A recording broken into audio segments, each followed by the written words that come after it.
हाँ तो प्यारे बच्चों, गुड मॉर्निंग। कैसे हैं आप सब? उम्मीद करते हैं आप लोग बहुत अच्छे होंगे, बेहतरीन तरीके से पढ़ाई कर रहे होंगे। आप लोग तैयार हो गए होंगे ज्योग्राफी का एग्जाम देने के लिए। लेकिन उससे पहले मैं आपको यहाँ पर सीधा सीधा जितने भी क्वेश्चन आपके क्वेश्चन पेपर में छपने वाले हैं, क्वेश्चन पेपर में आने वाला है, वे सारे प्रश्न 5 नंबर या वाला यानी दीर्घ उत्तरीय प्रश्न में कराने वाला हूं। इस क्लास को हर हाल में देख करके जाना है। मैं गारंटी देता हूं एक प्रश्न इससे बाहर आपका नहीं रहेगा, यानी कि आपसे सारा प्रश्न बन जाएगा। बस इस क्लास को देख लेना है, इस पीडीएफ को बार बार देख लेना है। बस इस 1 घंटा का क्लास आपको ध्यानपूर्वक तरीके से देख लेना है, चीजों को समझ लेना है। कोई क्वेश्चन इससे बाहर नहीं आएगा, मैं दोबारा आपको कह रहा हूं। चलिए प्यारे बच्चों, तो यहां पर ध्यान दीजिएगा। आज की इस क्लास में प्यारे बच्चों हम 5 मार्क्स वाला क्वेश्चन हम लोग करने वाले हैं, यानी कि जो दीर्घ उत्तरीय प्रश्न है, यानी कि जो लॉन्ग क्वेश्चन है प्यारे बच्चों, वो हम लोग करने वाले हैं आपका 5 फरवरी का एग्जाम के लिए। तो चलिए सेशन को शुरू करते हैं और आते हैं हम लोग प्यारे बच्चों प्रश्न की तरफ। इतने बेहतरीन बेहतरीन क्वेश्चन में लेकर के आया हूं ना, इतना मस्त मस्त क्वेश्चन लेकर के आया हूं ना, सीधा सीधा छपने वाला क्वेश्चन है। पहला प्रश्न है आपका, जननांकीय संक्रमण का सिद्धांत क्या है? इसी क्वेश्चन को घुमा के पूछता है, जननांकीय संक्रमण के सिद्धांत की 3 अवस्थाओं का वर्णन कीजिए। ठीक है, तो दोनों में से कोई ना कोई प्रश्न आपको पूछा ही जाता है घुमा करके। तो प्यारे बच्चों, सबसे पहले समझ लेते हैं जननांकीय संक्रमण सिद्धांत। अगर ये समझ में आपको आ जाएगा ना, तो आप इसका भी आंसर आराम से लिख सकते हैं। प्यारे बच्चों ध्यान दीजिएगा कि जननांकीय संक्रमण का सिद्धांत किसको बोलते हैं। जननांकीय संक्रमण का सिद्धांत कहता है प्यारे बच्चों, ये जो सिद्धांत है जननांकीय संक्रमण का सिद्धांत, दिया किसके द्वारा दिया गया था? तो ये दिया गया था प्यारे बच्चों आपका एफ.डब्ल्यू. नोटेस्टीन के द्वारा। किसके द्वारा? एफ.डब्ल्यू. नोटेस्टीन साहब के द्वारा। ये क्या कहते हैं? ये कहते हैं कि हमारा जो प्राचीन समाज है, यानी कि आज से हजारों साल पहले, लाखों साल पहले प्यारे बच्चों, जो लोग हैं वो ग्रामीण क्षेत्र में रहते थे। कहां रहते थे? ग्रामीण क्षेत्र में रहते थे। वो खेती बाड़ी करते थे। क्या करते थे? खेतीहर थे, खेती बाड़ी करते थे। वो पढ़े लिखे नहीं थे, यानी कि अशिक्षित थे। क्या थे? अशिक्षित थे। तो प्यारे बच्चों, जब वो पढ़े लिखे नहीं होंगे, जब खेतों में काम करेंगे, ग्रामीण क्षेत्र में रहते हैं, तो प्यारे बच्चों ये बच्चों को जन्म बहुत ज्यादा दे देता था। यानी कि प्यारे बच्चों यहां पर क्या था? जन्म दर बहुत ज्यादा था। जन्म दर बहुत ज्यादा था, बहुत हाई था। लेकिन प्यारे बच्चों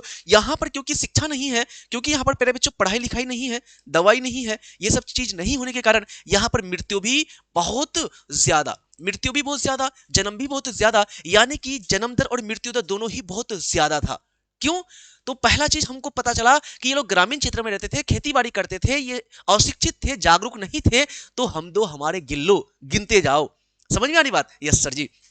फिर हुआ क्या प्यारे बच्चों, ये तरक्की कर गए, है ना। मानव कहाँ रहने लगे? मानव शहरों में रहने लगे। कहाँ रहने लगे? शहरों में रहने लगे। मानव जो है शिक्षित हो गए। मानव जो है सेवा क्षेत्र में, द्वितीय क्षेत्र में, तृतीय क्षेत्र में काम करने लगे। मानव जो है प्यारे बच्चों, है ना, क्या हो गए? शिक्षित हो गए, पढ़े लिखे हो गए। तो पढ़े लिखे हो गए, जागरूक हो गए। तो अब इन्होंने नारा दिया, हम दो हमारे दो, छोटा परिवार सुखी परिवार। समझ में आ रही बात? यानी कि यहां पर क्या हो गया प्यारे बच्चों, ये शिक्षित हो गए तो जन्म दर कम हो गया, जन्म दर डाउन हो गया, यानी कि जन्म हमारा कम और मृत्यु दर हमारा कम। क्योंकि प्यारे बच्चों यहां पर अब डॉक्टर आ गए, हॉस्पिटल आ गया, बेहतरीन बेहतरीन दवाई आ गया, हर बीमारी का इलाज आ गया। तो इससे मृत्यु भी घट गया और लोग पढ़े लिखे हो गए, जागरूक हो गए, शहरों में रहने लगे। शहरों में खर्चा ज्यादा होता है, तो भाई परिवार बड़ा होगा तो खर्चा ज्यादा होगा, इसलिए वो छोटा छोटा परिवार करने लगे। तो प्यारे बच्चों ये जो परिवर्तन आया प्राचीन काल से वर्तमान काल में, ये जो परिवर्तन है इसी को बोलते हैं संक्रमण का काल। और इसी को बोलते हैं प्यारे बच्चों, क्योंकि ये जनसंख्या में परिवर्तन आया, इसी को इसलिए बोलते हैं जननांकीय संक्रमण का सिद्धांत। क्या बोलते हैं? जननांकीय संक्रमण का सिद्धांत। तो एक अवस्था क्या हुआ?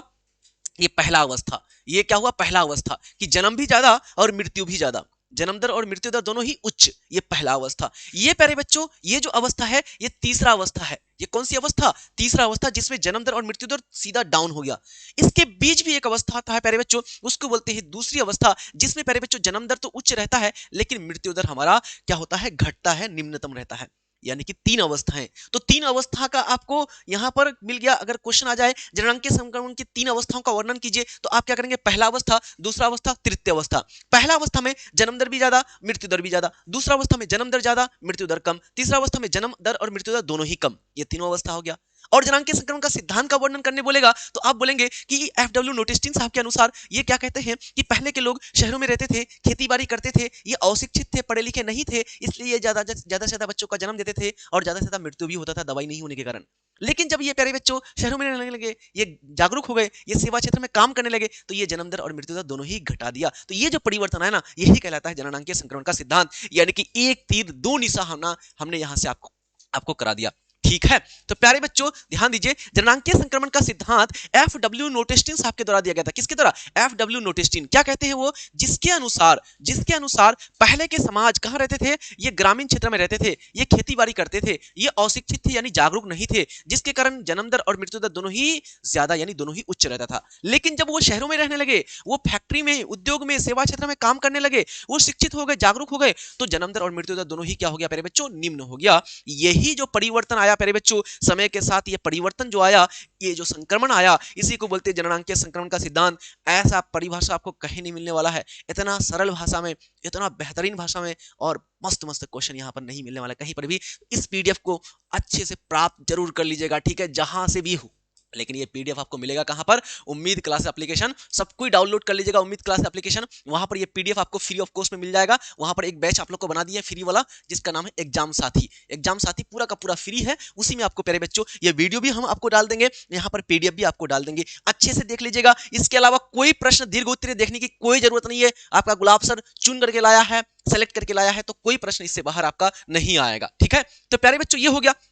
इसी को थोड़ा फ्लो चार्ज में बना दिए यहाँ पर कि पहले के लोग ग्रामीण क्षेत्र में रहते थे, खेती बाड़ी करते थे, अशिक्षित थे, पढ़े लिखे नहीं थे, तो जन्म ज्यादा करता था, मृत्यु भी ज्यादा होता था। लेकिन नगरों में रहने लगे, औद्योगिक क्षेत्र, सेवा क्षेत्र में काम करने लगे, साक्षरता यानी शिक्षित हो गए, तो जन्म दर भी घटा दिया, मृत्यु दर भी घटा दिया। यही कहलाता है जननांगीय संक्रमण का सिद्धांत। अगर 3 अवस्था पूछे तो 3 अवस्था में पहला अवस्था बताना, जन्म दर ज्यादा, मृत्यु दर ज्यादा। दूसरा अवस्था बताना, जन्म दर ज्यादा, मृत्यु दर कम। तीसरा अवस्था बताना, जन्म दर भी कम, मृत्यु दर भी कम। ये 3 अवस्थाएं हो गई, ठीक है।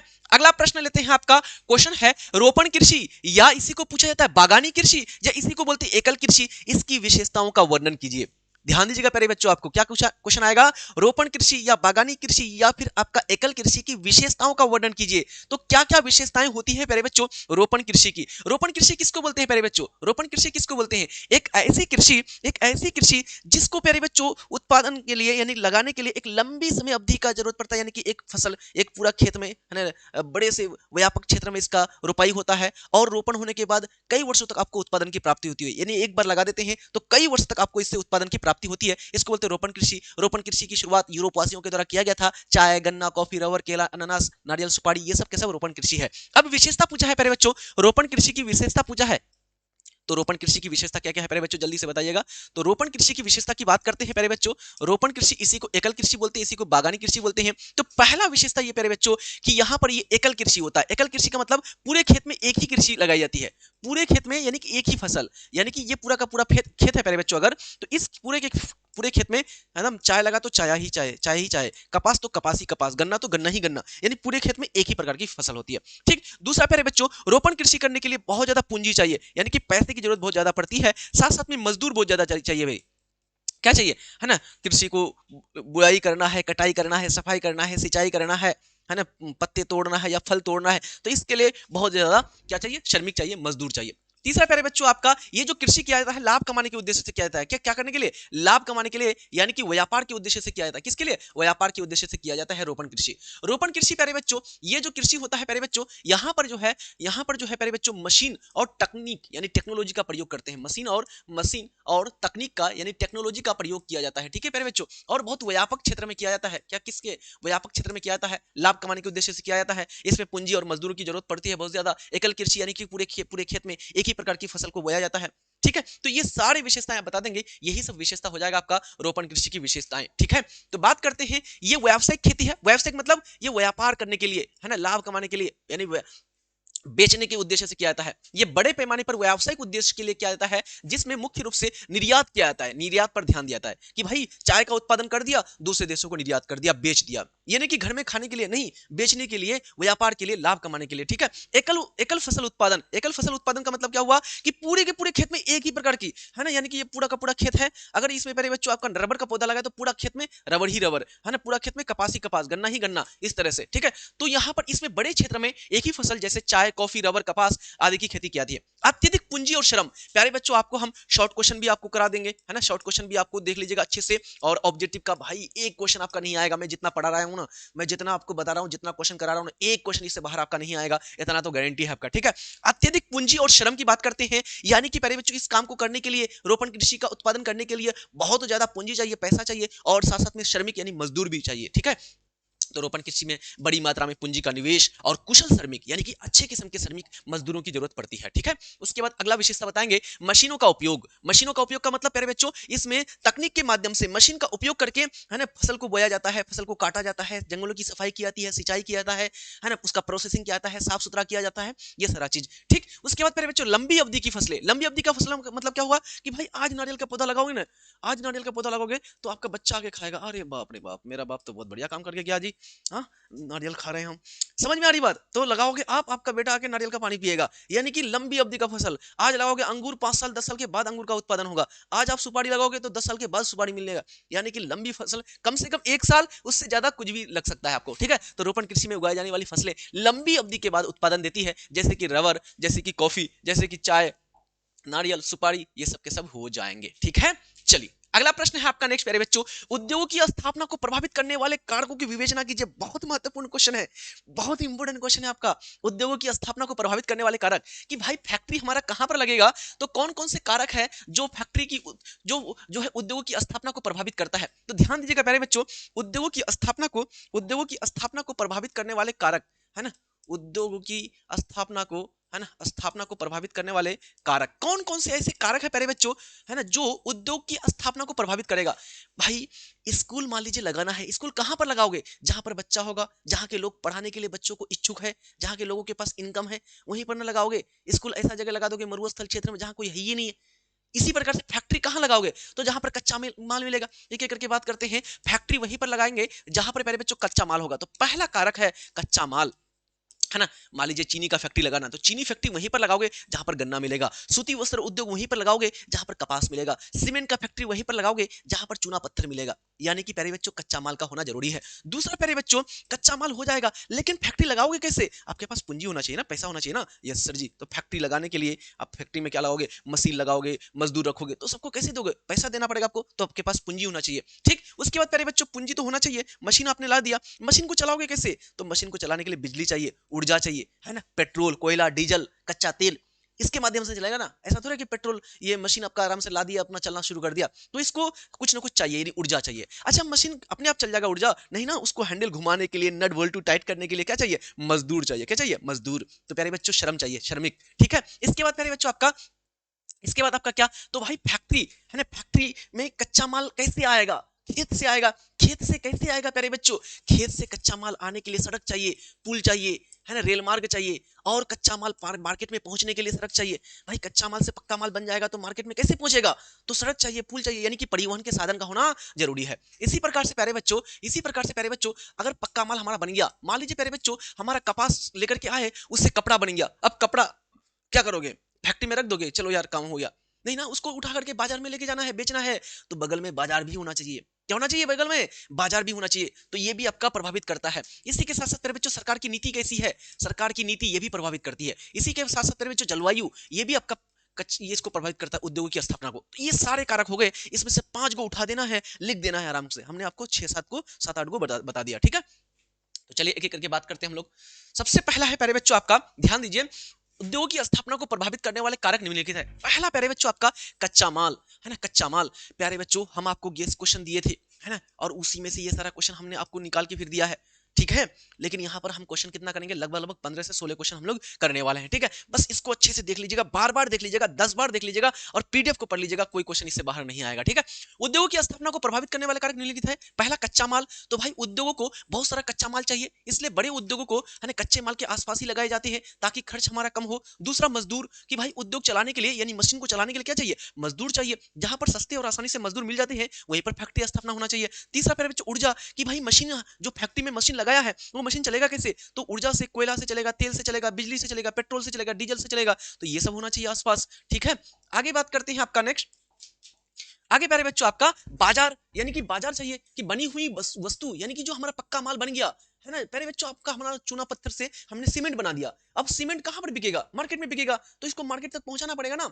तो मार्केट होना चाहिए आपके आसपास। तो वस्तु को बेचने के लिए आसपास में पास में बाजार होना चाहिए, इसलिए उद्योग बाजार के निकट होने चाहिए। पांचवा आपका परिवहन, कि भाई खेतों से कच्चा माल को उद्योग तक और पक्का माल को आपका बाजार तक पहुंचाने के लिए क्या चाहिए? सड़क चाहिए, रेल चाहिए, रेल मार्ग चाहिए, बंदरगाह चाहिए, पानी पानी जहाज चाहिए, यानी परिवहन के साधन का होना जरूरी है। तो ये 5 तक आप लिख देंगे, है ना। मैं एक एक्स्ट्रा दे दिया हूं, सरकार की नीति, कि भाई अगर सरकार की नीति अच्छी है, सरकार टैक्स कम लगाता है, सरकार फैक्ट्री को बढ़ावा देता है, तो इससे क्या होगा प्यारे बच्चों? इससे हमारा फैक्ट्री आसानी से स्थापित हो जाएगा। लेकिन अगर सरकार कह दे कि नहीं भाई, हम तो 50% तुम पर टैक्स ठोक देंगे, हम कॉर्पोरेट टैक्स, है ना, नहीं, लाइसेंस की प्रक्रिया को खूब हार्ड कर देंगे, तो कोई फैक्ट्री स्थापित ही नहीं हो सकता।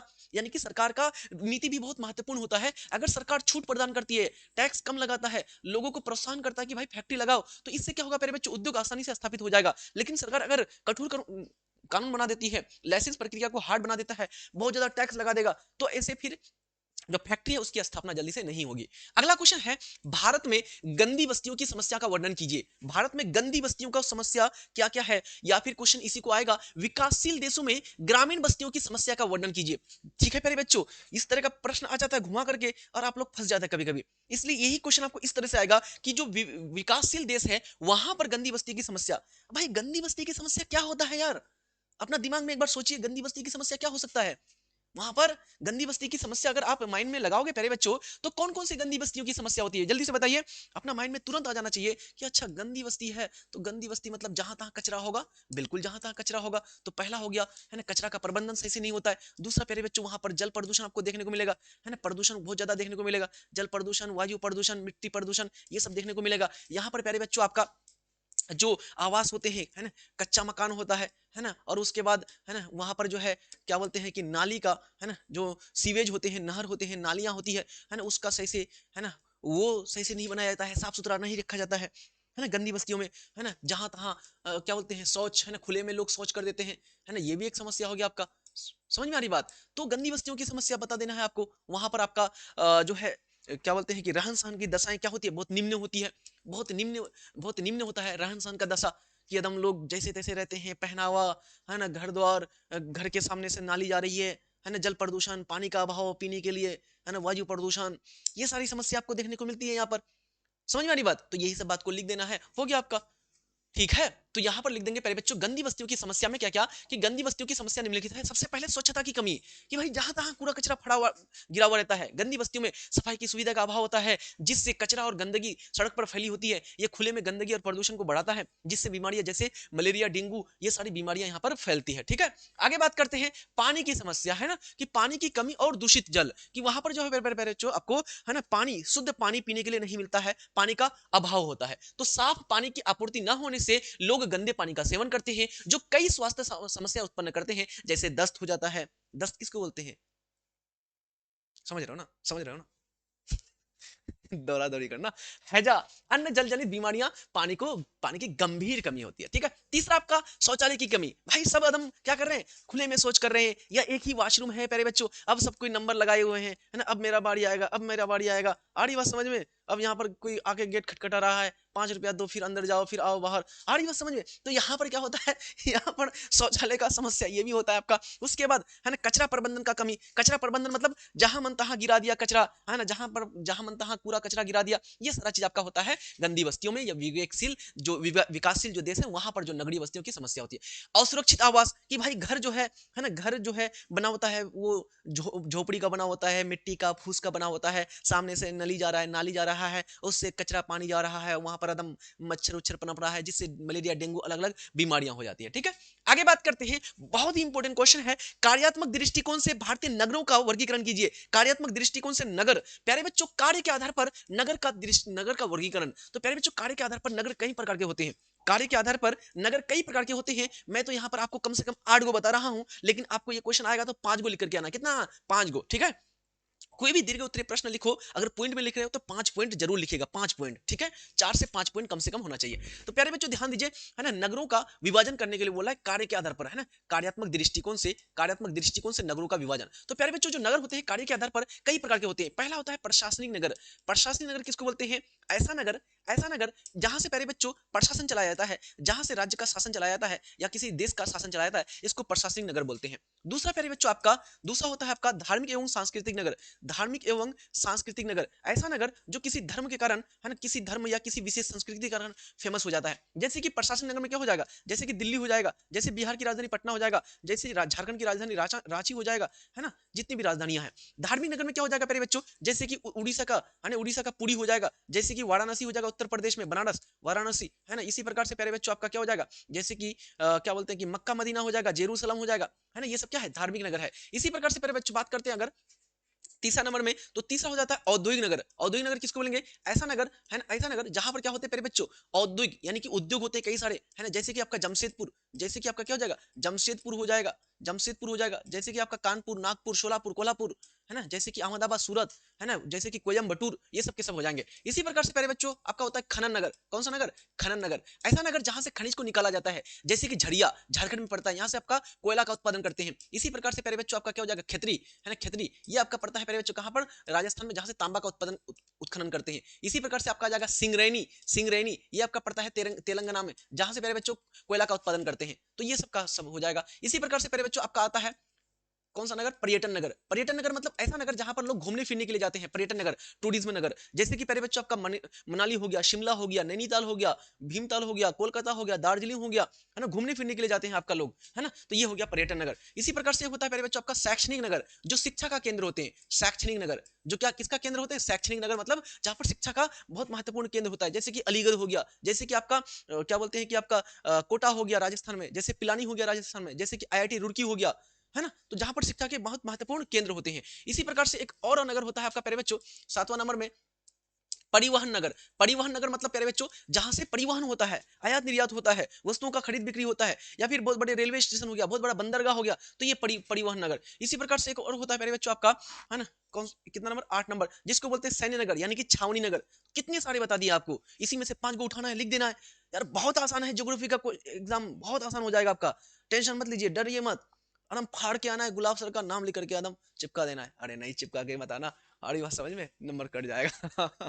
यानी कि आपको फाड़ के भी नहीं आना है, कलम तोड़ के लिख के आना है, बढ़िया से लिख के आना है, ठीक है। कार्यात्मक दृष्टिकोण से भारतीय नगरों का वर्गीकरण, पहला आपका है प्रशासनिक नगर। ऐसा नगर जहां पर मुख्य रूप से सरकारी और प्रशासनिक कार्यों का संचालन किया जाता है। यहाँ सरकार के महत्वपूर्ण कार्यालय, महत्वपूर्ण मंत्रालय और प्रशासनिक संस्थान होते हैं, जैसे नई दिल्ली, राज्य की राजधानियां जैसे कि लखनऊ, श्रीनगर, पटना, ये सब हो जाएंगे। इसी प्रकार से दूसरा नगर है औद्योगिक नगर। वे नगर जहां पर विशेष प्रकार के उद्योगों का विकास होता है। मैं 8 प्रकार का यहाँ पर दे दिया, 8 प्रकार, लेकिन आपको 5 ही लिखना है, ठीक है। तो औद्योगिक नगर वे नगर जो किसी विशेष विशेष प्रकार के उद्योग के कारण विकास होता है प्यारे बच्चों, जैसे कि आपका जमशेदपुर, बोकारो, भिलाई, दुर्गापुर, ये सब हो जाएगा। परिवहन नगर जो नगर प्रमुख रूप से आयात निर्यात के लिए, है ना, ये आपका रहता है, प्रमुख से विकसित हो जाता है परिवहन नगर में, जैसे कि मुंबई हो गया, कोलकाता हो गया, बड़े बड़े बंदरगाह है, कांडला बंदरगाह है, चेन्नई हो गया बंदरगाह है ना। वाणिज्य परिवहन नगर हो गया आपका। वाणिज्यिक नगर किसको बोलेंगे, जहां पर प्यारे बच्चों व्यापार के लिए प्रमुख से, है ना, व्यापार वाणिज्य के लिए ये फेमस हो जाता है आपका वाणिज्यिक नगर, जैसे कि आपका क्या हो जाएगा, कोलकाता, सहारनपुर, मुंबई, चेन्नई। इसी प्रकार से खनन नगर जहां से खनिजों को निकाला जाता है जमीन को खोद करके, जैसे कि आपका क्या हो जाएगा, सिंगरैनी, जैसे कि आपका क्या हो जाएगा प्यारे बच्चों आपका झरिया, बोकारो, जहां पर आप धनबाद कोयला का उत्पादन करते हैं, लोहा का उत्पादन करते हैं, हजारीबाग, गिरिडीह, है ना, लोहरदगा, नोआमुड़ी, ये सब के सब क्या है, भद्रावती, ये सब के सब खनन नगर है। गैरिसन यानी छावनी नगर। गैरिसन या छावनी नगर मतलब ऐसे नगर जहां पर सेना लोग रहते हैं, सेनाओं की टुकड़ी रहती है, जो देश की सुरक्षा को क्या करता है मेरे बच्चों, है ना, सुरक्षा के लिए जिम्मेदार होते हैं, है ना, उत्तरदायी होते हैं, जैसे कि मऊ, उधमपुर, जालंधर, पठानकोट, जैसलमेर, अंबाला, ये सब के सब क्या है, ये सब के सब हमारा छावनी नगर है, गैरिसन नगर है, ठीक। धार्मिक एवं सांस्कृतिक नगर वे नगर जहां पर जो किसी धर्म के कारण, किसी संस्कृति के कारण फेमस हो जाते हैं, जैसे मक्का मदीना, जैसे कि भारत में बात करें तो पुरी हो गया, वाराणसी हो गया, है ना, उसके बाद हरिद्वार हो गया, ये सब क्या है, धार्मिक एवं सांस्कृतिक नगर है, जैसे अजमेर शरीफ हो गया, ठीक है। इसी प्रकार से बात करते हैं पर्यटन नगर, वे नगर जो उत्तम जलवायु या नैसर्गिक प्राकृतिक सुंदरता के कारण, कि भाई बहुत बढ़िया सा पर्यावरण है, एकदम पहाड़ है, पर्वत है, बर्फीला क्षेत्र है ना, पार्क है, तो ये होता है पर्यटन नगर, जहां पर लोग घूमने के लिए जाते हैं, टूरिज्म के लिए। आप लोग एग्जाम देंगे, फ्रेश होने के लिए आप जाएंगे अपना, कहाँ जाएंगे, अरे कहीं नहीं जाएंगे, नानी के घर जाएंगे, बस हो गया, इसके अलावा कोई कहीं नहीं जाएगा, ठीक है। तो नैनीताल हो गया, मसूरी हो गया, शिमला हो गया, जैसलमेर, ये सब क्षेत्र आपको जाएंगे घूमने के लिए। तो ये सब क्या है, पर्यटन नगर है, टूरिज्म नगर है। ठीक है, बात करते हैं भारतीय कृषि की समस्याओं का वर्णन कीजिए। भारतीय कृषि की क्या क्या समस्या है, बहुत आसान है प्यारे बच्चों। और ध्यान दीजिए, आपको आपके एग्जाम में अगर कृषि से संबंधित क्वेश्चन नहीं आया ना, मेरा नाम लिख करके बदल दीजिएगा, मेरा नाम बदल देना। ठीक है, समझ में आ रही बात? क्यों क्वेश्चन आएगा भारतीय कृषि से, क्यों क्वेश्चन आएगा, जल्दी बताइए क्यों आएगा? क्योंकि भारत कृषि अर्थव्यवस्था वाला देश है। भारत कैसा देश है? कृषि अर्थव्यवस्था वाला। भारत की अधिकांश आबादी किसमें लगा हुआ है? कृषि में। यहां से क्वेश्चन 100% आना ही आना है, चाहे आपको हरित क्रांति पूछे, या फिर भारतीय कृषि की समस्या पूछे, या भारत में चावल का उत्पादन पूछे, या भारत में चाय का उत्पादन पूछे, कोई ना क्वेश्चन आपको कृषि से आना ही आना है। ठीक है, तो ध्यान दीजिए प्यारे बच्चों, कृषि की समस्या की बात करते हैं। पहला समस्या क्या है प्यारे बच्चों, कि हमारे जो भारत में किसान जो है ना, छोटे छोटे किसान है ना, किसान क्या है, छोटे छोटे खेत, उसके पास खेत हैं, खेतों का आकार बहुत छोटा है ना, तो जिसके कारण यहाँ पर उत्पादन उतना नहीं होता है। दूसरा प्यारे बच्चों, हम लोग कृषि जो करते हैं पुराना तरीके से कृषि करते हैं, है ना, पुरानी तरीके से, जैसे कि है ना, पिछला साल का धान रख दिया कोठी में, उसी को निकाल के बो देंगे, है ना, छोटा छोटा हाइब्रिड किस्म के बीज का प्रयोग नहीं करते हैं। ललका वाला मूली लगाएंगे, पेट बल्लू वाला मूली जिसको बोलते हैं ना, ललका वाला छोटा छोटा मूली होगा। और विदेशों में हाइब्रिड किस्म का बीज का प्रयोग करते हैं, बड़ा बड़ा मूली, बड़ा बड़ा एकदम, एक दिन हुआ बैगन का गाछ बैगन देना शुरू, और हमारे यहाँ इंतजार करते रहिए, पानी डालते रहिए, ये 2 महीना के बाद देगा हमारा। सारी बात समझ में, तो ये हो गया, ये पुरानी तरीके से हम लोग कृषि करते हैं। तीसरा प्यारे बच्चों, जो हमारे यहाँ भारत में है ना, भूमि सुधार सही से नहीं हुआ, भूमि सुधार सही से नहीं हुआ, मतलब क्या है प्यारे बच्चों, कि किसी के पास, कोई व्यक्ति, किसी व्यक्ति के पास हजारों बीघा जमीन है, किसी के पास 100 बीघा जमीन है, और कोई ऐसा आदमी है जिसके पास 1 बीघा जमीन में नहीं, 1 डिसमिल भी नहीं है, अपना घर बनाने के लिए भी जमीन नहीं है, सरकार उसको जमीन मुहैया कराती है, या सड़कों के आसपास अपना घर बना लेते हैं अतिक्रमण के रूप में। तो ये एक समस्या है प्यारे बच्चों, जमीन भूमि सुधार सही से नहीं हो पाया। इसके बाद प्यारे बच्चों, एक समस्या और क्या आप कह सकते हैं, कि भाई भारत की जो कृषि है, ये वर्षा पर निर्भर करती है, मानसून पर निर्भर करती है, और मानसून आपको तब पता है, ये जुआ का खेल है, कभी वर्षा ज्यादा, कभी वर्षा कम, कभी बाढ़, कभी सूखा, जिसके कारण हमारा फसल नष्ट हो जाते हैं, उत्पादन ही नहीं होता। बाढ़ आ गया तो फसल दह गया, सूखा हो गया तो बारिश ही नहीं हुई, कहां से क्या होगा? तो प्यारे बच्चों, ये एक होता है समस्या, एक ये आपका समस्या हो गया। 5वां नंबर में आप कह सकते हैं निम्न उत्पादकता, है ना, निम्न उत्पादकता, ये एक समस्या है प्यारे बच्चों। अगला समस्या हमारा क्या है प्यारे बच्चों, ये हमारा है कि वाणिज्यकरण का अभाव। हम लोग कृषि जो करते हैं प्यारे बच्चों, हम लोग जो कृषि करते हैं क्या करने के लिए, अपना पेट भरने के लिए, हम लोग क्या लगाते हैं खेत में, है ना, 10 बीघा खेत हो जाएगा ना, खाली क्या लगाएंगे, चावल लगाएंगे, गेहूं लगाएंगे, इसके अलावा कुछ सोचता ही नहीं है। और विदेशी लोग क्या करते हैं, विदेश में, अन्य देश में है खेत है, उसमें क्या करेगा वो, है ना, अनेक किस्म के एकदम फसल लगाएंगे, रोपण फसल लगाएंगे, है ना, चाय, गन्ना, कॉफी, रबर, कपास, गन्ना, नारियल, सुपारी, ये सब लगाएंगे। अरे बस समझे, अंगूर का उत्पादन करते हैं, किशमिश बनाते हैं। लेकिन हम लोग क्या, बस चाय, ये चावल और गेहूं, चावल और गेहूं, ज्यादा हो गया तो क्या लगा देंगे, सरसों का तेल लगा देंगे, ज्यादा हो गया तो मकई लगा देंगे, बस ये 3-4 फसल, इसके अलावा कुछ नहीं लगाते हैं ना, बस अपना पेट भरना है, बस हो गया। ठीक है, ये एक समस्या है। तो ये सारी समस्या आप आराम से लिख देंगे ना, 1 मार्क्स आपका नहीं कटेगा, 1 नंबर भी आपका नहीं कटने वाला है। तो भारतीय कृषि की समस्या निम्नलिखित है। पहला, अनियमित मानसून पर निर्भरता, यानी कि भारत के जो किसान है किस पर निर्भर है, मानसून पर, मानसूनी वर्षा पर। और ये मानसून क्या है, जुआ का खेल है, कभी वर्षा होती है, कभी नहीं वर्षा होती है, और वर्ष में 3 से 4 महीना बारिश होती है, जून, जुलाई, अगस्त, सितंबर, बस पूरा साल सूखा रहता है ना। तो सिंचाई की व्यवस्था सही नहीं है हमारे यहाँ, एक ये समस्या हो गया। दूसरा, निम्न उत्पादकता, निम्न उत्पादकता मतलब हम पुराने किस्म के बीजों का प्रयोग करते हैं, पुरानी तकनीक का प्रयोग करते हैं, सिंचाई व्यवस्था सुधार नहीं लाते हैं, हम उर्वरक का प्रयोग नहीं करते हैं, है ना, खाद नहीं डालते हैं ऐसे। ये समस्या हो गया प्यारे बच्चों आपका, है ना। समझ में आ रही बात? पढ़ने की जरूरत नहीं है, इतना सरल भाषा में आपको कोई भी पढ़ेगा, देख करके समझ में आ जाएगा। और हम इतना तो बक रहे हैं इस समय से क्या। चलो बात करते हैं आपका प्यारे बच्चों, भूमि सुधार की कमी। भूमि सुधार की कमी का मतलब कि किसी के पास हजारों बीघा जमीन है, किसी का 100 बीघा जमीन है, और किसी के पास है ही नहीं, 1 डिसमिल भी जमीन नहीं है, 1 बीघा जमीन नहीं है किसी के पास, ऐसा ऐसा है। ठीक है, तो ये समस्या हो गया। छोटे खेत और विखंडित जोत, है ना, किसी के पास, है ना, क्या है, छोटा छोटा खेत, जनसंख्या बहुत ज्यादा होगी ना। मान लीजिए कि ये आदमी था प्यारे बच्चों, इसके पास 10 बीघा जमीन था, है ना, लेकिन ये कर दिया क्या, 10 बेटा हो गया इसका, ले भाई हम दो हमारे गिनते जाओ, है ना, 10 बेटा। अब ये 10 बीघा जमीन बांटेगा तो कितना मिलेगा, इसको 1 बीघा, इसको 1 बीघा, अब इसका 5 बेटा हो गया, है ना, इसको कितना हो गया, 5 बेटा। अब ये बांटेगा तो क्या मिलेगा, कुछ नहीं बचेगा। ठीक है, तो जनसंख्या बहुत तेजी से वृद्धि होने के कारण जमीन का बंटवारा हो गया, तो किसी के हिस्से में, है ना, क्या क्या, किसी के हिस्से में छोटा छोटा जमीन आ गया। तो ये एक समस्या हो गया। वाणिज्यकरण का अभाव, हम लोग जो कृषि करते हैं प्यारे बच्चों, केवल और केवल पेट भरने के लिए करते हैं। वाणिज्यकरण यानी व्यापार के लिए नहीं, लाभ कमाने के लिए नहीं, बल्कि हम खाली पेट भरने के लिए करते हैं, चावल और गेहूं का उत्पादन करते हैं। ठीक है, तो ये समस्या है।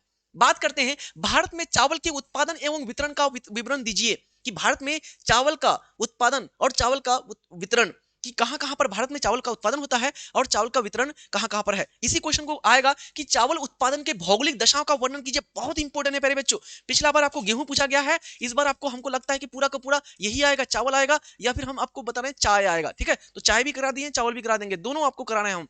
तो प्यारे बच्चों यही क्वेश्चन आएगा कि चावल उत्पादन के भौगोलिक दशा का वर्णन कीजिए, या यही क्वेश्चन आएगा चावल उत्पादन के, है ना, उत्पादन और वितरण भारत में। तो प्यारे बच्चों अगर बात करते हैं हम भारत में चावल का उत्पादन और वितरण के बारे में, तो भारत कैसा कृषि है, खरीफ फसल है। तो खरीफ फसल है प्यारे बच्चों, यहाँ पर कृषि सिंचाई की जरूरत बहुत ज्यादा पड़ती है। तो भारत में आपका ये जो उत्तर भारत का जो विशाल मैदान है, गंगा यमुना ब्रह्मपुत्र का मैदान, यहाँ पर चावल का खेती बहुत ज्यादा होता है। और यहाँ पर गोदावरी कृष्णा कावेरी, इसका जो डेल्टा वाला क्षेत्र है, यहाँ पर भी आपका चावल का उत्पादन ठीक ठाक होता है। अगर बात करते हैं पहले बच्चों चावल उत्पादन के बारे में, तो सबसे ज्यादा चावल का उत्पादन कहाँ होता है, उत्तर प्रदेश, ये पश्चिम बंगाल में होता है सबसे ज्यादा। दूसरा नंबर में आपका उत्तर प्रदेश में होता है, तीसरा नंबर में आपका बिहार में होता है, फिर बाकी आपका आंध्र प्रदेश में, छत्तीसगढ़ में, उसके बाद तमिलनाडु में, इन सब क्षेत्र में आपका चावल का उत्पादन होता है। वितरण की बात करते हैं प्यारे बच्चों, क्योंकि भारत हमारा जनसंख्या में बहुत आगे है ना, जनसंख्या में वर्तमान में क्या है, पहला नंबर में हम लोग। तो ज्यादातर जो चावल है हम लोग प्यारे बच्चों खुद अपना खा लेते हैं, अपना उपयोग कर लेते हैं हम लोग। और कुछ उच्च किस्म के चावल, जैसे कि आपका है ना पंजाब वाला क्षेत्र में बढ़िया किस्म के चावल, हरियाणा में बहुत बेहतरीन किस्म के चावल, बासमती चावल,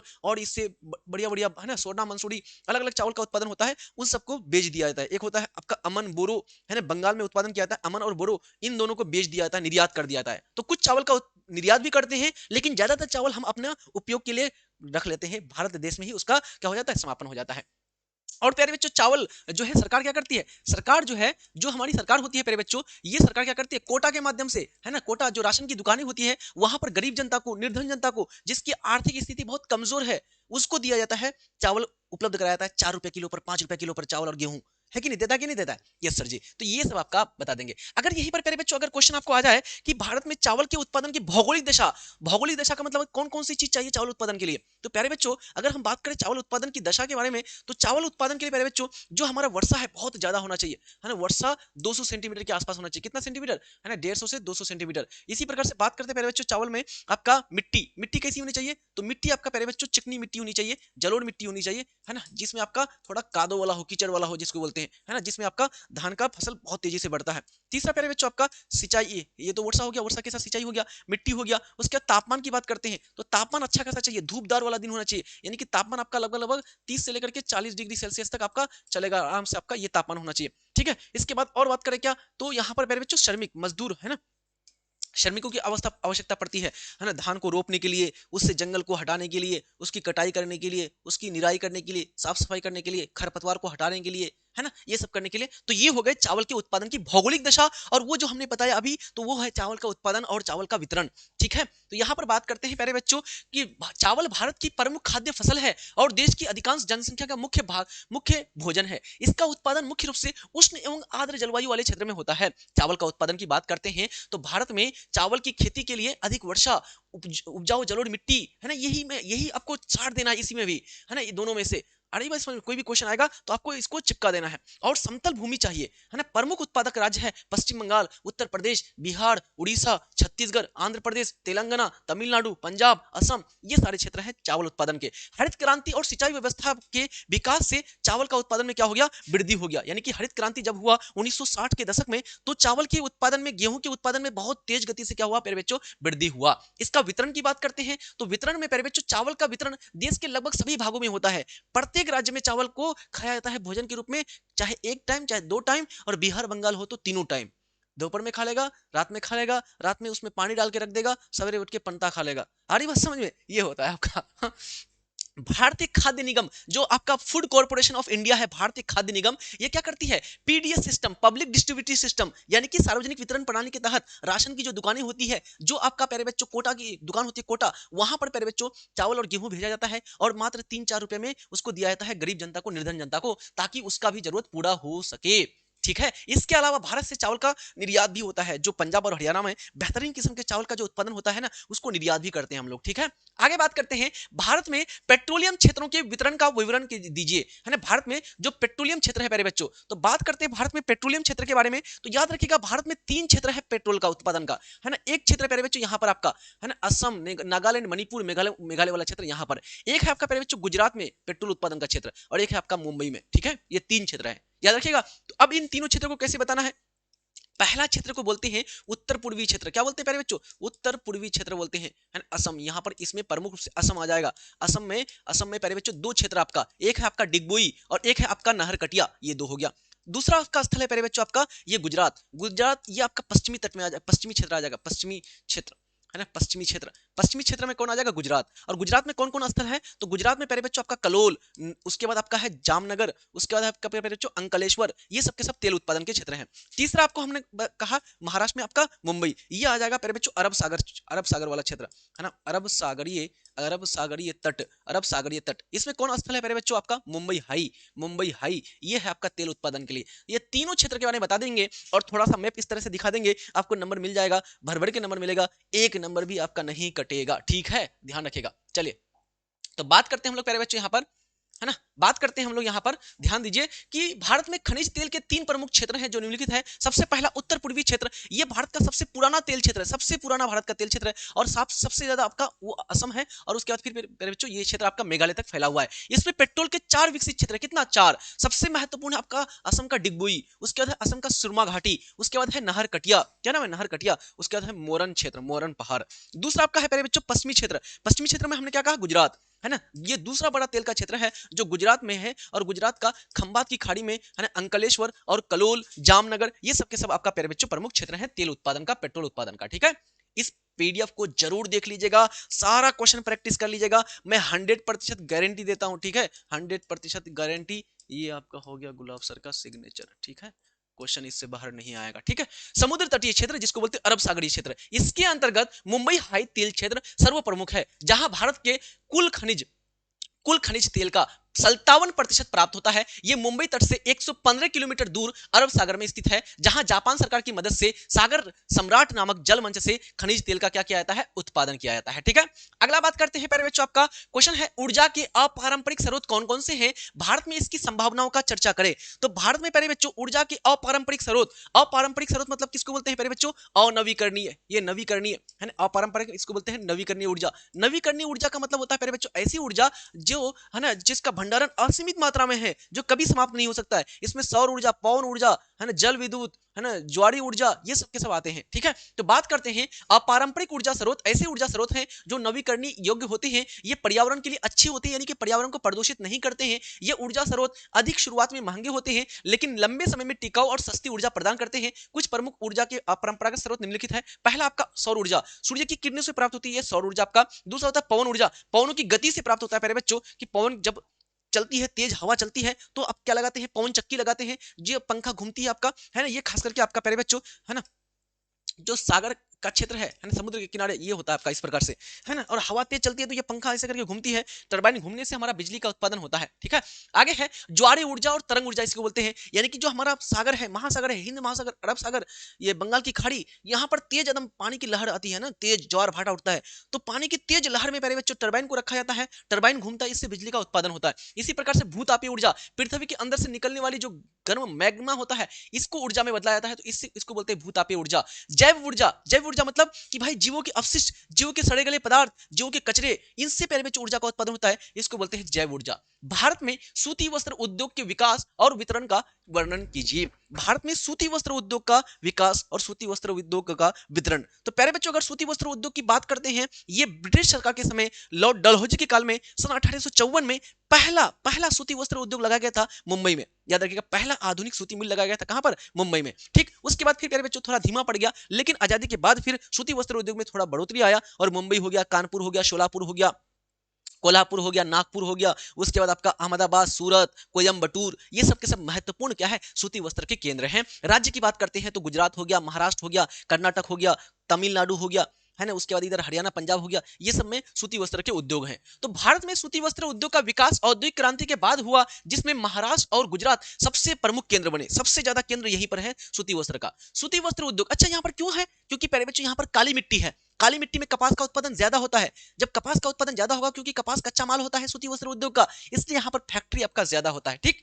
तो सूती वस्त्र उद्योग भारत का सबसे पुराना, सबसे बड़ा संगठित क्षेत्र है। इसमें अहमदाबाद, मुंबई, सूरत, कोयम्बटूर जैसे शहर महत्वपूर्ण भूमिका निभाता है। याद रखिएगा, अहमदाबाद को भारत का मैनचेस्टर कहते हैं और कोयम्बटूर को तमिलनाडु का, दक्षिण भारत का मैनचेस्टर कहते हैं। याद रखिएगा, ठीक। कच्चे माल, कच्चे कपास की अच्छी उपलब्धता, सस्ते श्रमिक, बंदरगाह की निकटता के कारण इन क्षेत्रों में इस उद्योग का विकास हुआ है। क्योंकि पहले बच्चों अहमदाबाद, मुंबई, सूरत, यहाँ पर क्या है, यहाँ पर बंदरगाह भी है। जैसे महाराष्ट्र में है मुंबई बंदरगाह, गुजरात में है कांडला बंदरगाह, तमिलनाडु में है आपका चेन्नई बंदरगाह।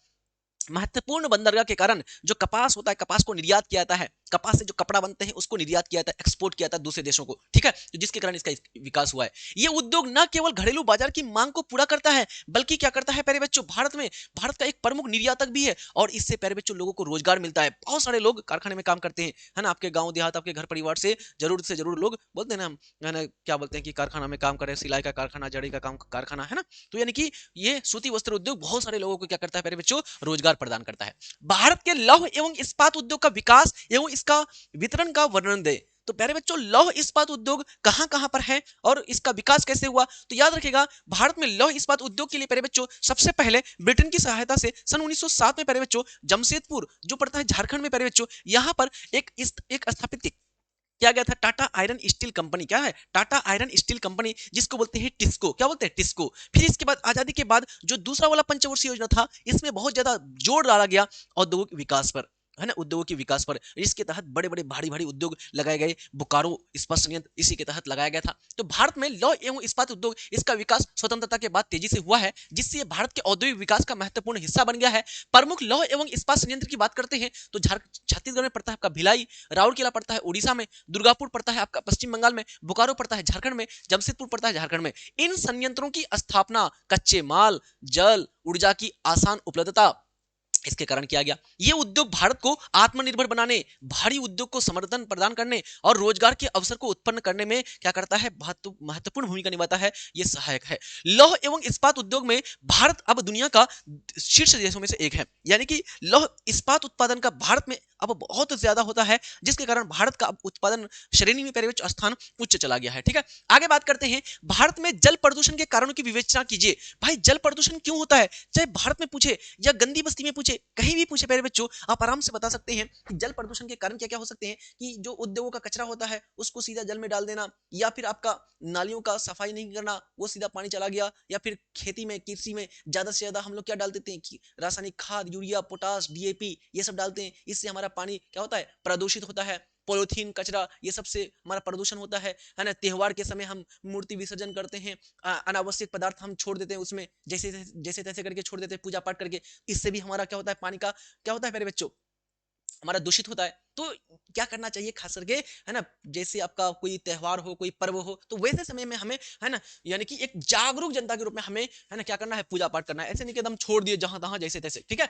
तो भारत में जल प्रदूषण होने के कई सारे कारण हैं। इसके प्रमुख कारण निम्नलिखित है। पहला, कारखाने का गंदा पानी, कि भाई कचरा, है ना, गंदा जो पानी होता है फैक्ट्री का सीधा जल में छोड़ देते हैं, जिससे हमारा पानी गंदा हो जाता है। घरों का गंदा पानी, है ना, सीवेज, नहरों के माध्यम से जो घर का पानी है गंदा पानी, वो सीधा नदी में चला जाता है, नहर में चला जाता है, झील में चला जाता है। कृषि में रासायनिक का उपयोग, भाई खेतों में हम लोग क्या डालते हैं मेरे बच्चों, खेतों में हम लोग यूरिया, पोटास, डीएपी, कीटनाशक ये सब डालते हैं, जिससे हमारा क्या होता है, पानी दूषित हो जाता है। चौथा नंबर में आपका है धार्मिक कार्य और मूर्ति विसर्जन, है ना, जैसे मूर्ति हो गया, फूल हो गया, फल, पूजा पूजा से सामग्री समाधि हो गई, उसको हम नदी में जैसे तैसे छोड़ देते हैं। तो इससे भी हमारा क्या होता है प्यारे बच्चों, आपका धार्मिक कार्य और मूर्ति विसर्जन के कारण हमारा जल प्रदूषित होता है। उसके बाद बढ़ती जनसंख्या और शहरों का फैलाव। बढ़ती जनसंख्या और शहरों का फैलाव का मतलब क्या हुआ कि भाई जनसंख्या तेज बढ़ने से कचरा, सीवेज ये सब बढ़ गया है, हमारा साफ सफाई की कमी हो गई है, जिसके कारण कचरा नदियों में पहुंच करके नदी के पानी को दूषित करता है। छठा नंबर में आप लिख सकते हैं, लेकिन 5 ही पॉइंट लिखेंगे, प्लास्टिक और ठोस कचरा, कि भाई हम लोग पानी में, है ना, प्लास्टिक गला देते हैं, प्लास्टिक डाल देते हैं, पॉलिथीन डाल देते हैं, जिससे हमारा ये कचरा जल्दी से गलता नहीं है, जिससे हमारा पानी दूषित हो जाता है। 4 तृतीयक आर्थिक क्रियाकलापों का वर्णन कीजिए, या यही क्वेश्चन आएगा, तृतीयक आर्थिक क्रियाकलापों का वर्णन कीजिए घुमा करके, ठीक है। तो 4 तृतीयक आर्थिक क्रियाकलाप बोले, या फिर आपको तृतीयक क्रियाकलापों का वर्णन करने बोले, तो इसी तरह से आप लोग वर्णन कर लीजिएगा। 4 में प्यारे बच्चों तृतीयक क्रियाकलाप में कौन कौन आ जाता है, जैसे कि आपका व्यापार आ जाता है, क्या आता है, व्यापार आ जाता है। जैसे आपका परिवहन आ जाता है, क्या आता है, परिवहन आ जाता है। जैसे कि आपका संचार आ जाता है ना, संचार। जैसे कि आपका प्यारे बच्चों आपका सेवा आ जाता है, सेवा। जैसे आपका बैंकिंग, क्या आता है, बैंकिंग आ जाता है। जैसे कि आपका शिक्षा आ जाता है, शिक्षा। जैसे आपका पर्यटन आ जाता है ना, बहुत सारा आपका है तृतीय क्रियाकलाप। तो इसमें मेरे बच्चों आपको 3 से 4 उठा करके लिख देना है। 4 आपको पूछ रहा है तो 4 लिख देना है। अगर ये क्वेश्चन आएगा तो 4 ही लिखिएगा, चला गया। 4 तृतीयक आर्थिक क्रियाकलाप निम्नलिखित है। पहला व्यापार। तो व्यापार किसको बोलते हैं प्यारे बच्चों? व्यापार मतलब वस्तुओं की खरीद बिक्री। जिस व्यक्ति को आवश्यकता है वस्तु की उसको बेचना और बेच करके लाभ कमाना। जो व्यक्ति की आवश्यकता थी वो पूरा हो गया और दूसरा व्यक्ति यहाँ पर क्या कमाता है? लाभ कमाता है। ये होता है व्यापार। दूसरा होता है परिवहन। परिवहन का मतलब क्या है प्यारे बच्चों? कि आपको एक स्थान से दूसरे स्थान पर जाना है ना, यहाँ से आपको है ना कहीं पर जाना है, पटना जाना है, दिल्ली जाना है या फिर अपना सामान को कहीं पर ले जाना है, तो इसके माध्यम से आप परिवहन के माध्यम से एक स्थान से दूसरे स्थान पर व्यक्ति या वस्तु को लाया ले जाया जाता है। तीसरा आपका संचार। संचार का मतलब क्या होता है? अपने संदेश को, अपनी सूचनाओं को बोलकर लिखकर लोगों तक पहुंचाना, एक व्यक्ति से दूसरे व्यक्ति तक इंफॉर्मेशन को पहुंचाना। जैसे मुझे जो भी नॉलेज है, जो भी ज्ञान है, मैं आप तक पहुंचा रहा हूं, ये क्या है प्यारे बच्चों? का संचार है। इसी प्रकार से सेवा। तो प्यारे बच्चों सेवा भी इसके अंतर्गत आता है, जिसमें प्यारे बच्चों हम लोग क्या करते हैं? विभिन्न प्रकार की सेवा प्रदान करते हैं। जैसे मैं यहाँ पर पढ़ा रहा हूँ आपको, यहाँ कोई वस्तु का उत्पादन नहीं हो रहा है, मैं आपको पढ़ा रहा हूँ, मतलब कि यहाँ पर अनुभव साझा कर रहा हूँ। ये क्या है? हमारा सेवा है। इसके बदले मैं क्या लेता हूँ? फीस लेता हूँ। लेकिन अभी एग्जाम है इसलिए मैं फीस नहीं ले रहा हूँ, नहीं तो आपसे हमारा बैच पर आता है ना, और उसमें फीस लिया था आप सब किसी तरह, ठीक है। तो इसी में मैं कहना चाहूंगा प्यारे बच्चों, जो भी आपके दोस्त यार हैं, भाई बंधु है 2027 के लिए बैच के लिए, तो आप लोग जरूर से ज्वाइन करा दीजिएगा। 2027 का बैच हमारा स्टार्ट हो गया है। फी बहुत कम लेते हैं, सबसे मिनिमम फी अगर पूरा यूट्यूब में देखेगा हम लोगों का रहता है, ठीक है।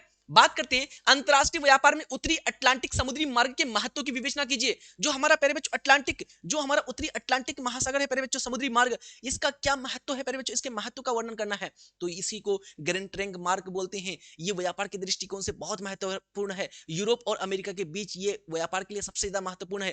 पूरे विश्व का 25% व्यापार इसी मार्ग से होता है, यानी कि बहुत महत्वपूर्ण है, इसका महत्व बहुत ज्यादा है व्यापार के लिए, ठीक है। तो बात करते हैं हमारा उत्तरी अटलांटिक समुद्री मार्ग, है ना, उत्तरी, है ना, यहाँ उत्तर की है तो उत्तरी, है ना, ये रहेगी। तो उत्तरी अटलांटिक समुद्री मार्ग अंतरराष्ट्रीय व्यापार के लिए अत्यधिक महत्वपूर्ण है, क्योंकि यह प्रमुख व्यापारिक क्षेत्र, है ना, क्षेत्रों को जोड़ता है। यह मार्ग यूरोप और उत्तरी अमेरिका के बीच प्रमुख समुद्री मार्ग है, जो विश्व व्यापार के लिए एक केंद्रीय भूमिका निभाता है। वाणिज्यिक महत्व। सबसे पहला व्यापारिक महत्व क्या है? कि उत्तरी अटलांटिक मार्ग से यूरोप और उत्तरी अमेरिका के बीच वस्तुओं का प्रमुख आदान प्रदान होता है, आयात निर्यात होता है, जैसे औद्योगिक उत्पाद, कच्चे माल, तकनीक, है ना। इसके अलावा यह मार्ग दक्षिण अमेरिका से भी जुड़ा हुआ है, जिससे क्या होता है? क्षेत्रीय व्यापार होता है। अगला बात करते हैं आपका प्यारे बच्चों, दूसरा समय और लागत की बचत। यानी कि प्यारे बच्चों इस मार्ग से, यानी कि जो उत्तरी अटलांटिक समुद्री मार्ग है, इससे जो व्यापार होता है, इससे हमारा समय की बचत होती है, यानी कि समय कम लगता है, लागत की बचत होती है, खर्च कम पड़ता है। वैश्विक आपूर्ति श्रृंखला की आसानी से वस्तु तुरंत तेजी के साथ एक स्थान से दूसरे स्थान पर पहुंच जाता है, यानी आपूर्ति हो जाती है, सप्लाई हो जाती है। ये सारे बात बताएंगे और इस प्रकार से उत्तरी अटलांटिक समुद्री मार्ग अंतरराष्ट्रीय व्यापार, वैश्विक आपूर्ति श्रृंखला और आर्थिक संबंध के लिए बहुत ज्यादा महत्वपूर्ण है, ठीक। अगला क्वेश्चन लेते हैं आपका प्यारे बच्चों। क्वेश्चन है प्रतिरूप के आधार पर ग्रामीण अधिवासियों का वर्गीकरण कीजिए। प्रतिरूप के आधार पर जो बस्तियां होती है प्यारे बच्चों, प्रतिरूप के आधार पर आपको यहां पर कह रहे हैं कि भाई ग्रामीण बस्तियों की चर्चा कीजिए। तो प्रतिरूप के आधार पर बस्तियां प्यारे बच्चों कई प्रकार के होते हैं, इसमें आप 4 प्रकार की बस्ती लिख सकते हैं, ठीक है। एक प्यारे बच्चों आपका, है ना, किसी सड़क के किनारे, किसी रेल मार्ग के किनारे, है ना, ये रेल मार्ग है आपका, है ना, रेल मार्ग के किनारे या किसी नदी के किनारे जो बस्तियां पाई जाती है, इसको बोलते हैं प्यारे बच्चों क्या? इसको बोलते हैं रेखीय बस्ती। कौन सी बस्ती? रेखीय बस्ती, ठीक है, पहला हो गया।